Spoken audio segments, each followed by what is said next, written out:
Hello and welcome everybody, I am Brandon, and we got a buttload of Resident Evil 4 news to talk about today. Your boy Imran Khan over at Fanbyte actually leaked some really awesome information about the rumored upcoming Resident Evil 4 remake. I got all that and more.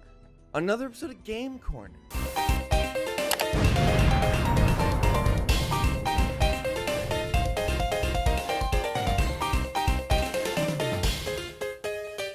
Thanks for watching everybody. If you like what I do, please like the video, subscribe to the channel if you'd like to see more, and I'll stop wasting your time. So like I said, Imran Khan over at Fanbyte leaked some information about the rumored upcoming Resident Evil 4 remake. This game has not been officially announced yet, so as always, take everything that we're talking about here with a grain of salt. All of this is speculation at this point. So according to Imran, this was being developed by a group called M2, who is a bunch of former Capcom and Platinum Games devs. They were apparently also working on Resident Evil 3 Remake at the time, and Capcom thought if they could get Resident Evil 4 Remake greenlit, then Shinji Mikami might be on board to come and help with the game. Obviously, since then, Shinji Mikami has started, Tango Gameworks. Unfortunately, he declined the offer because he thought at the time Tango Gameworks just needed more of his time to work on Ghostwire Tokyo, supposedly. So after that, and kind of getting mixed reviews for Resident Evil 3 Remake, Capcom decided to move that internally and push M2 off onto being support for the title.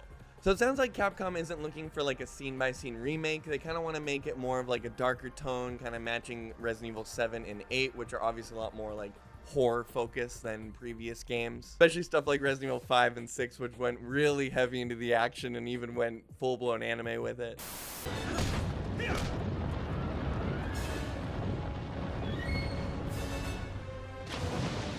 According to Imran, they're going to be changing that whole opening scene where Leon comes into the village into a night scene, as well as a large portion of the game. Apparently the game is inspired by a discarded Resident Evil 4 GameCube demo that placed Leon in like a lonely castle with more horrific enemies like dolls and some smoke that apparently possesses him at some point. And it kind of sounds like they want to change some of the story beats and move the timeline around to give more of the side characters time on screen. I imagine they're kind of going to build on what the original did and maybe kind of, just tighten up the whole thing, including completely expanding the Project Ada and Runaway DLC that originally came out with Resident Evil 4 into like a whole expansion or DLC package that you probably buy after the fact. Originally, Project Ada was pretty light on the content, and then Runaway came out, which was quite a bit better. But the idea of them kind of like combining those two things and then fleshing it out into a whole experience sounds really cool. Ada is a super badass character, so any more digging they can do into her would be really neat. Shinji Mikami himself has actually come out and kind of approved it and said that he would just like if they could,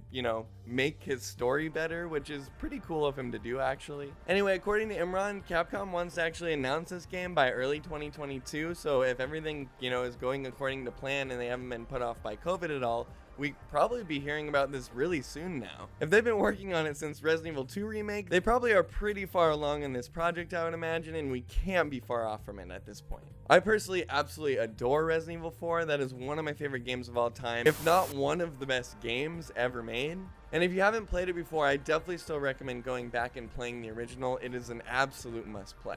In fact, I actually placed it on my top 10 scariest games of all time, which you guys can totally check out right here. Anyway, that's about all the Resident Evil 4 news I got for you guys today. I'll definitely keep you guys updated with the story. I'm really excited if this is actually a real thing. I'm Brandon. This was the Resident Evil 4 episode of Game Corner. Thanks for watching and have a kick-ass week.